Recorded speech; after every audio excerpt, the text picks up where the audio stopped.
కాంగ్రెస్ వాళ్ళు అబద్ధం ఆడిండ్రు, మోసం చేసిందని అర్థమైంది. మరి కాంగ్రెస్ మీద కోపం వచ్చి తప్పిపోయే వాళ్ళని బీజేపీకి వేసిందనుకో, ఆయనతో పేన మీదకి పొయ్యబడ్డట్టు అయితే అది ఇంకా డేంజర్. బీజేపీ పార్టీ గరీబోళ్ళకి ఏం చేయదు, ఏం చేయకపోవడం ఇచ్చిపెట్టు, రక్తం పీలుస్తుంది. గా జీఎస్టీ అని తెచ్చి పెరుగు మీద, పాల మీద, ఉప్పు మీద, పప్పు మీద, మంచి నూనె మీద, గోధుమ పిండి మీద కూడా జీఎస్టీ వేసి ధరలు పెంచింది, గరీబోళ్ళ నడ్డీ విరిచింది బీజేపీ పార్టీ. అంతేకాదు పెట్రోల్ డీజిల్ ధరలు 100 రూపాయలు చేసింది బీజేపీ పార్టీ. గ్యాస్ సిలిండర్ ధర 1000 రూపాయలు చేసింది బీజేపీ పార్టీ. రైతుల కోసం మద్దతు ధరకు చట్టబద్ధత ఇస్తామని మోసం చేసింది బీజేపీ పార్టీ. ఏదన్నా బీజేపీ వాళ్ళు గరీబోళ్లకో, రైతులకో, మహిళలకో చేసిన ఒక్క మంచి పని ఉందా అని నేను అడుగుతా ఉన్నా. అందుకే ఈ మధ్య వీడేం చేస్తున్నారు, కరీంనగర్ లో ఏదైనా మంచి పథకం ఉంటేనేమో మీరు చెప్తారు. ఇగో మీ బీఆర్ఎస్ పార్టీ ఏం చేసిందంటే మనం ఏం చెప్తాం, గులాబ్ జెండోళ్ళం. అరే కళ్యాణ లక్ష్మి ఇచ్చిండు, 2000 పింఛన్ ఇచ్చిండు, రైతు బంధు ఇచ్చిండు, రైతు బీమా ఇచ్చిండు, బాయికాడ 24 గంటల కరెంట్ ఇచ్చిండు మా కేసీఆర్ అని 20 చెప్తాం మనం. మరి బీజేపీ కూడా ఒక్కటి చెప్తారే, ఏం చెప్పాలి? పెట్రోల్ ధర పెంచినా, గ్యాస్ ధర పెంచినా, జీఎస్టీ పెంచినా, గరీబోళ్ళని అడ్డీ పెంచినా అని చెప్పాలనా? వానికి చెప్పుకోవడానికి పథకాలు లేవు కనుక మీ ఇంటికి ఒక చిత్రపటం మాత్రం పంచిండా? ఇంటికి ఒక చిత్రపటము, క్యాలెండర్ మాత్రం పంచుతుండు బీజేపీ. వానికి చెప్పుకోవడానికి పథకాలు లేవు కనుక చిత్రపటాలు, క్యాలెండర్లు పంచి మనను మోసం చేయాలనుకుంటున్నారు. తస్మాత్ జాగ్రత్త. ఇవాళ ఈ రాష్ట్రంలోనైనా, ఢిల్లీలోనైనా తెలంగాణకు ప్రశ్నించే గొంతు కావాలంటే మన వినోద్ అన్న గెలవాలి. కాంగ్రెస్ వాళ్ళు ఇలా భూమి మీద లేరు, కాళ్ళు నెత్తికెక్కినే ఒకరొక్కరికి.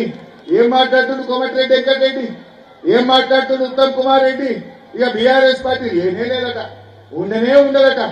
అహంకారంతో కాళ్ళు నెత్తికెక్కి మాట్లాడుతున్నారు.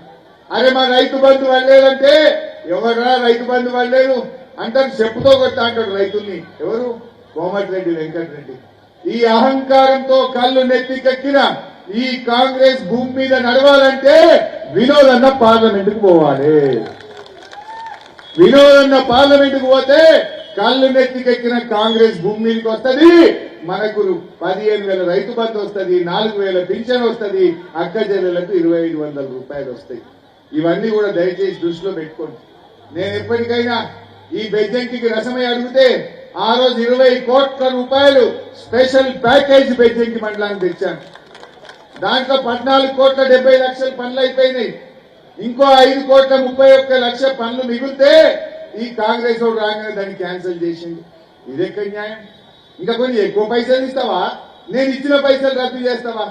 నేను 20 ఇచ్చిన, నువ్వు 30 నాకంటే 10 కోట్లు ఎక్కువ తెచ్చి బెజ్జంకి ప్రజల మనసు గెలువు, ప్రేమ గెలువు. కానీ నేను తెచ్చిన పైసలు రద్దు చేసి మా బెజ్జంకి ప్రజల నోట్లో మట్టి కొట్టి ఏ ముఖం పెట్టుకొని పార్లమెంట్ ఎన్నికల్లో ఓట్లు అడుగుతారని నేను అడుగుతాను. అదేవిధంగా ఆలస్యమైంది కానీ నేను ఎక్కువ టైం తీసుకోను. మా రసమయ్య చెప్పినట్టు ఏదైతే ఇథనాల్ ఫ్యాక్టరీ ఉందో గుగ్గిల్లా, పోతారం, నరసింహలపల్లి ప్రజలు వద్దని కోరుకుంటున్నారో దాని మీద ఎంతటి పోరాటానికైనా నేను మీతో పాటు ఉంటా. కలెక్టర్తోనైనా రేపు అసెంబ్లీలో మాట్లాడతా, అవసరమైతే కోర్టుకైనా పోయి మీ పక్షాన నేను అండగా ఉంటా, మిమ్మల్ని కాపాడుకుంటా అని చెప్పి కూడా మనం చేస్తా ఉన్నాం. మీరు కూడా ఆలోచించండి. దున్నపోతు గడ్డేసి బర్రెని పాలు వింటే రావు. ఇలా కేసీఆర్ పనిచేసే నాయకుడు, తెలంగాణ కాలంటే తెచ్చిండు, తెచ్చిన తెలంగాణను అభివృద్ధి పథంలో నడిపిండు. కట్టలేదా తోటపల్లి ప్రాజెక్ట్, కట్టలేదా అంతగిరి రిజర్వాయర్, పారలేదా మీ పొలాలలో నీళ్లు, ఇవన్నీ మేము చేసి చూపించాం. రేపు ఇంకా బాగా చెయ్యాలి. ఇక దవాఖానాలు పోతే కేసీఆర్ కిట్ బంద్ అయిందట. సర్కారు దవాఖానాలు ఇంతకుముందు కేసీఆర్ ఉండగా పెళ్లికి 1,00,000 ఇచ్చిండు, బిడ్డ కాన్పుకు పోతే కాన్పు చేసి కేసీఆర్ కిట్ ఇచ్చి తల్లిని పిల్లను ఆటో కిరాయి లేకుండా తెచ్చి ఇంటికాడ దించిపోయింది. కాంగ్రెస్ వాళ్ళు వచ్చిండ్రు, కేసీఆర్ కిట్ బంద్ అయింది. దవాఖానలో పోతే 4 గోళీలు రాస్తే 1 గోళీ ఇచ్చిరట, 3 గోళీలు బయట కొనుక్కోపో అంటురట. న్యూట్రిషన్ కిట్ బంద్ అయిందట, వాటిని కొనే దిక్కు లేకుండా అయిపోయిందట. మరి ఇవన్నీ తెలిసి కూడా మనం మోసపోవచ్చు. దయచేసి ప్రజల మనిషి, మరి మంచిగా విజన్ ఉన్నటువంటి వినోద్ అన్నను కారు గుర్తు కోటేసి ఆశీర్వదించండి. బెజ్జంకి నాకు ఇష్టమైన మండలం. బీఆర్ఎస్ పార్టీ ఈ పార్టీ పుట్టినప్పటి నుంచి ఎప్పుడు మెజార్టీ తగ్గలే. మొన్న ఒక్కసారి అసెంబ్లీ ఎలక్షన్ లో మెజార్టీ తగ్గింది. నేను మా నాయకులను కార్యకర్తలు కూడా చెప్తున్నా, మీరు కూడా గట్టిగా పనిచేయండి, గ్రూపులు పక్కన పెట్టండి, విభేదాలు మానండి, ప్రజల్లో వెళ్ళండి. మా మండల అక్క చెల్లెళ్ళు అన్నదమ్ములు కూడా కోరుతున్నా, ఇంత మంచి నాయకుడిని మీ మీద అంటే ఎంతో ప్రేమ గల, ఇక్కడ ఎన్నో చేసిన, నేను మార్కెట్ యార్డ్ చేసిన, గోడౌన్లు కట్టిన, రోడ్లు వేసిన, కాలువ నీళ్లు తెచ్చిన, మంచి నీళ్లు తెచ్చిన, సబ్ స్టేషన్లు కట్టిన, ఎన్నో మంచి కార్యక్రమాలు చేసినాం. మరి దయచేసి మీరే నాకు అత్యంత ముఖ్యమైనటువంటి వారు, మీ ప్రేమ కావాలి నాకు. ఎట్టి పరిస్థితుల్లో ఈసారి వినోదన్నకు మెజార్టీ ఇచ్చి నా గౌరవాన్ని, నా ప్రతిష్టను మీరు కాపాడాలని చెప్పి కూడా నేను కోరుకుంటా ఉన్నా. ఎందుకంటే ఈ జూకా మాటల బీజేపీని గాని, ఈ మాయ మాటల రేవంత్ రెడ్డిని నమ్మితే ఏమైందో మీరే చూసింది. 4 నెలలనే తెలిసిపోయింది, 4 నెలలనే తెలిసిపోయింది. ఇక్కడికి వచ్చిన అక్కా చెల్లెళ్ళు ఊర్లలో పోయినాక దయచేసి మీరు మాట్లాడుకోవాలి. ఎన్ని మోసాలక్క మహిళలకు? తులం బంగారం మోసం, కేసీఆర్ కిట్ మోసం, 2500 మోసం, ఆసరా పెన్షన్ 4000 మోసం, అన్ని మోసాలు కదా.